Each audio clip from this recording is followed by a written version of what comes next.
afternoon, everyone. This is Tony from her Homestead Skills. Looks like I'm getting this video out a bit late today. I have had a few things that I've been working on that, well, we'll see if any of it comes to fruition. And I've also been watching a little bit of the confirmation hearings, not really in depth, but yeah, they're pretty amusing too. The fact that people who have been abusing government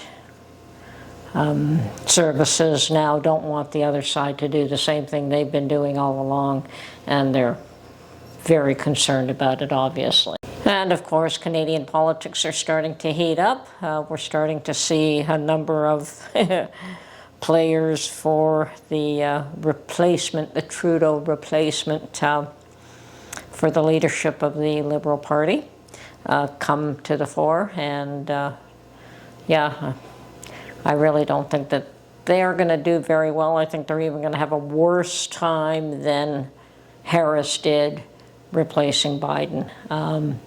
Simply, it won't wash. First of all, the Liberals they don't have they have the CBC, but everyone knows the CBC is paid for by the government, so it is government-controlled media. So, yeah, that's about the only support that they really have, I think, besides true Liberals. But, yeah, I don't really see the Liberals even holding second-place position in power when an election is called. And things will settle down then, up until, for the time being, it's a little bit. And Trump certainly raised a kettle of fish. To me, it's just all blather. It means nothing until something happens. And to me, I just view it as a negotiation ploy.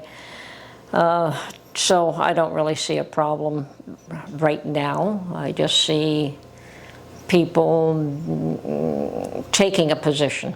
And taking a position does not mean that the world is going to turn upside down.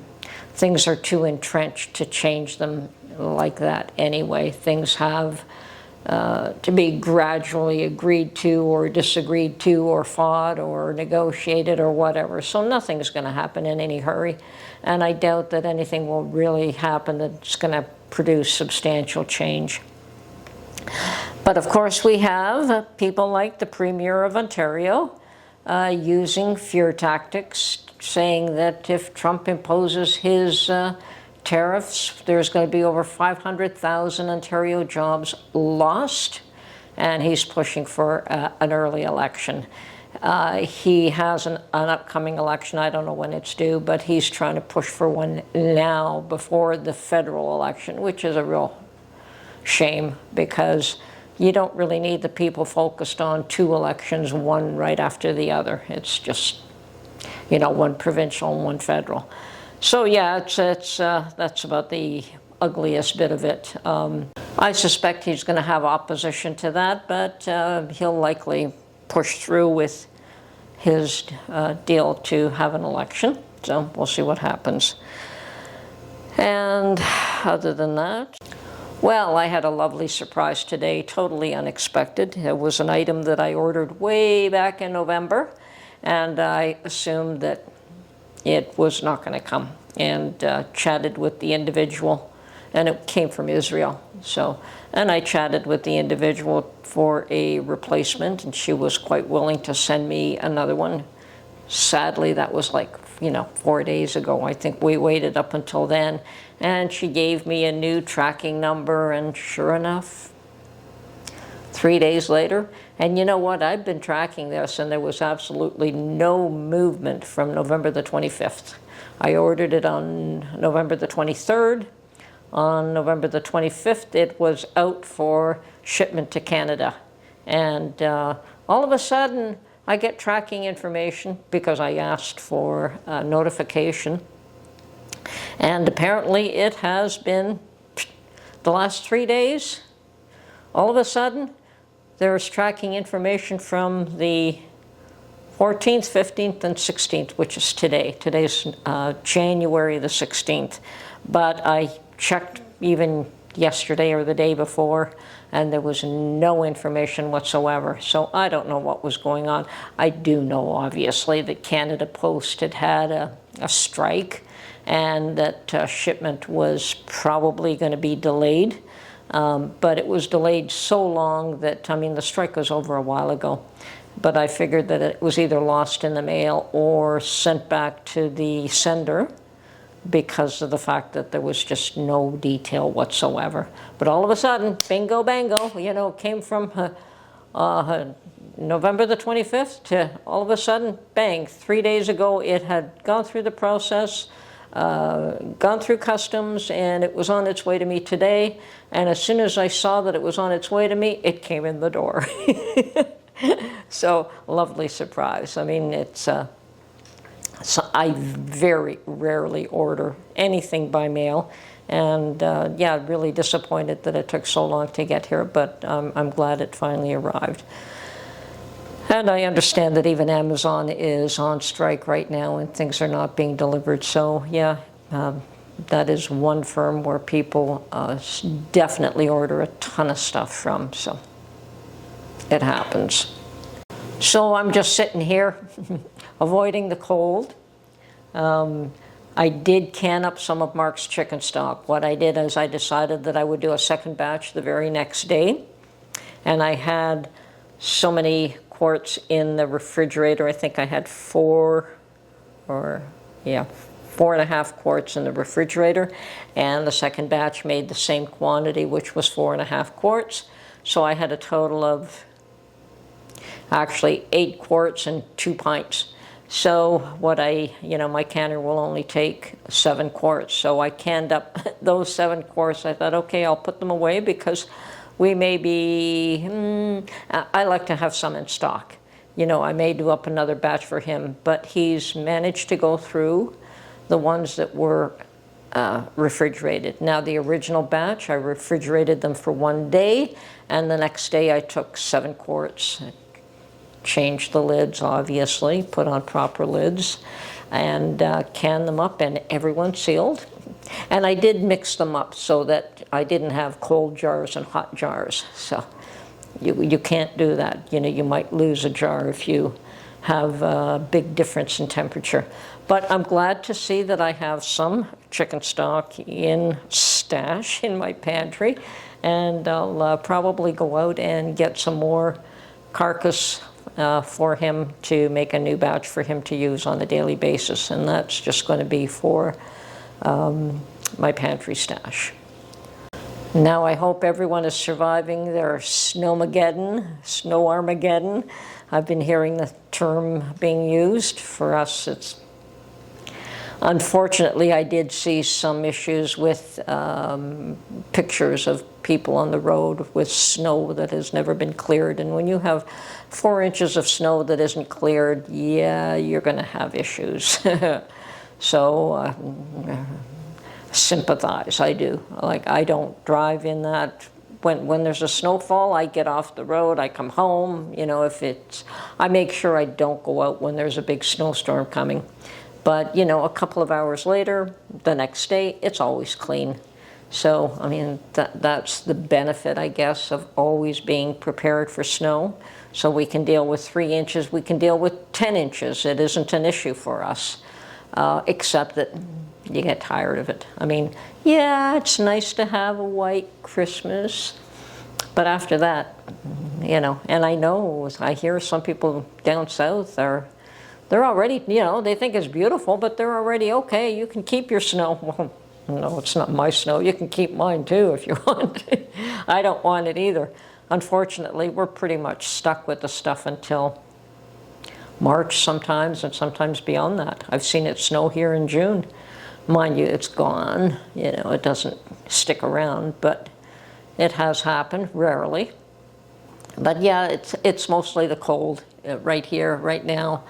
We don't have a lot of snow, but it is cold, and I understand it's going to get colder still. So dealing with that, and I don't go out much, unfortunately. You know, do as little as I can going out. And I'm not really processing that much food right now. There are reasons for that, which I'll get into maybe in another video. But yeah, I have lots of stuff in my pantry, lots of, lots of food stashed away. So I'm up to speed on that, but I don't want to get overloaded at this point. And like I say, there are reasons for that, which I'll get into in future videos, should things come to fruition. Anyway, hope everyone is doing well. And yes, I love Americans. I know some of you Americans are very supportive of Canada and what we're going through. Awesome. I have no issue with Trump. He is who he is.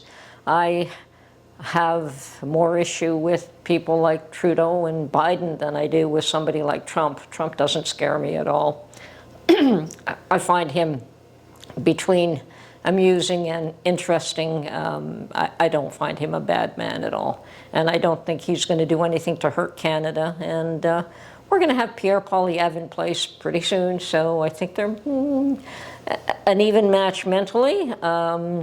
Certainly they don't have the same amount of people strength. I mean, our country is a very small country in comparison. It's maybe the size of California people-wise, somewhere in that range. So, of course, Trump has a lot more strength in some ways, but I think that they like us as a neighbor, all in all. And I like having the Americans as a neighbor. I love going down to the U.S., and we'll do so at every opportunity. It's certainly a change from Canada. So, and I've always had... any Americans that I've met have always been very pleasant and very sweet and very kind to me, so I have no issue. As a matter of fact, I think when we were traveling the last time, I was pleasantly surprised. Mind you, we didn't go into the big cities, but I was pleasantly surprised at how people would, what's the word? They would always say good morning or how are you, or they'd acknowledge your presence. You don't get that here. People avoid each other. They don't look at each other. Mind you, I live in a very large populated area, so there's always differences between that and small towns. So, but yeah, I was actually surprised to see the amount of acknowledgement that people have to your presence when you pass by them. It's either a hello or good day or something. I can't even remember, but there was always some sort of acknowledgement. So very different, and I don't really see any issue with anything like that at all. I think Americans are very strong, intelligent people. And you know what? Canada's not who it used to be either, so 20 years ago, 30 years ago, we were a totally different country. We've had a lot of immigrants here, and every time you get an influx of immigrants, it changes the landscape because people really do not integrate. I can attest to that. My own family, my mom and dad, they would associate with their little group that came from the little county, in the towns that they were from. So they really didn't have to integrate. They tried, but they didn't have to. They were always able to keep up with their own traditions and their own beliefs and their own, food and beliefs. And, it took a while. It takes a generation or two for people to actually integrate. And I would have had a harder time because I was stuck between two countries, I guess. The belief systems and the traditions of one country, which you actually don't live in, but your parents follow, and the one where I knew and was raised in. I was just a little child when we came here, so that's all I really knew. But, my children are Canadian, born and bred, and even though they may have Italian heritage, and I think two of them are with Italian spouses or Italian heritage spouses. So